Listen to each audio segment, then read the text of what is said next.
Hello, hello, hello. Grandma Prepper here. Thank you for coming in and saying hi and watching this very special edition of What's in Your Farm First Aid Kit. Lisa from Yogi Hollow Farm gave us a new challenge that is easy to do, and I will link the video of her challenge down below. I do not have a farm, obviously, but pet first aid kits are allowed. And of course, I'm not a pet owner, though I did get Jethro, this little guy, his very own first aid kit. So we're going to get into this and see what's in here and see if Dad put anything more in here. So there's nothing in the zipper pocket.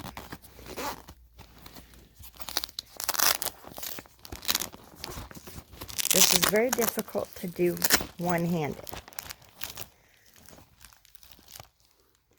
This is actually a very nice little kit. I honestly don't remember which online store that I bought it from, although Southwest Prepper Group is where I got the link. So in here, there's triple antibiotic, bandages, band-aids, nice. I believe that this is, it says cuff end.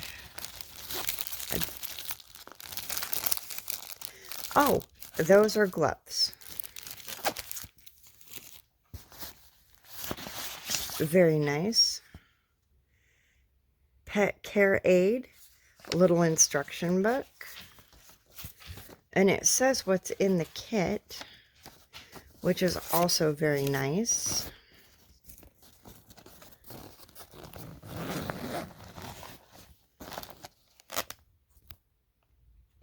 So I went ahead and opened the bag and got everything out because I just was not having any luck doing it on the camera.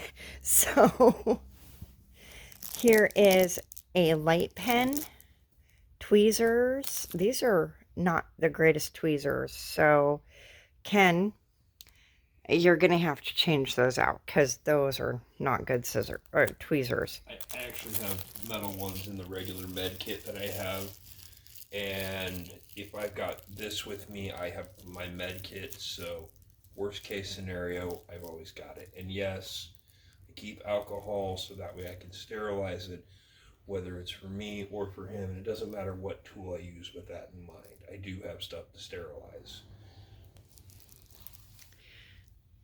A pair of scissors, a couple of tongue depressors that can also be used as a splint, although we got to put a real splint in here because these are not going to work for Jethro. He's too big. A roll of tape. I don't think that this is self-adhesive wrap. Nope, no. It's not. No. A few rolls of gauze.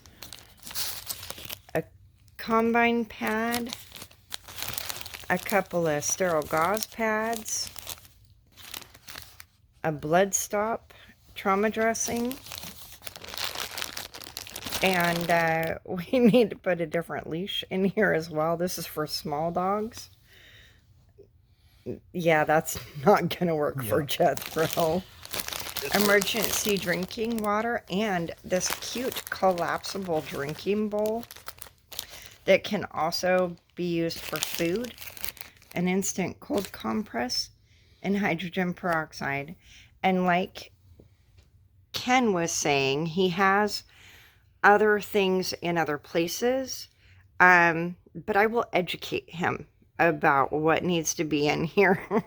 For now, this is just if Jethro gets hurt, then it can be used. This kit, whatever needs to be used, can be used on him, and then it can be replaced. right away.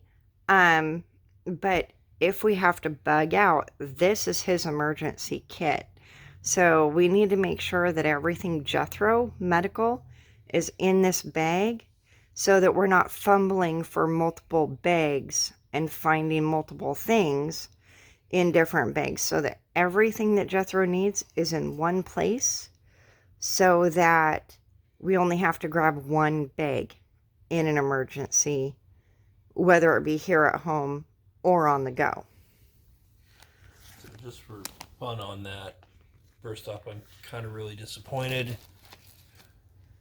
They ate the damn popsicles and then left me the stick. This is so not right. Okay, yeah, I know, it's like an old joke, dad joke.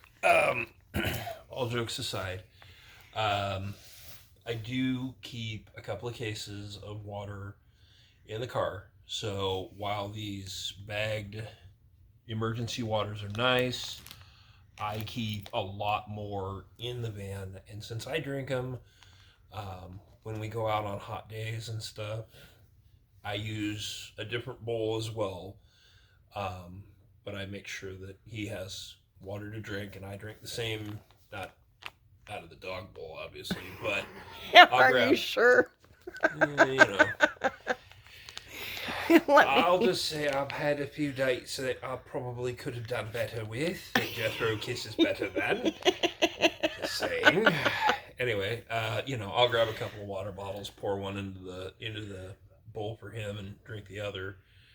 But I have, where this kit is kept, I keep Tylenol, Advil, and aspirin, as well as some additional bandages and stuff that can be used. They're primarily with humans in mind, but easily usable for the pups. I have a real leash, not that, in the car for Jethro when we go.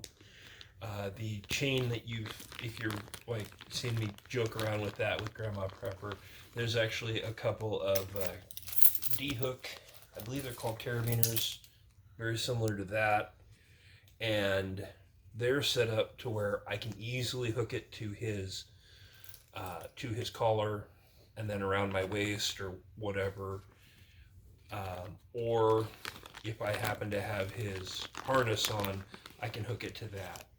So those are all quick, easy, accessible to me, but they're in multiple locations depending on where I'm likely to be with him.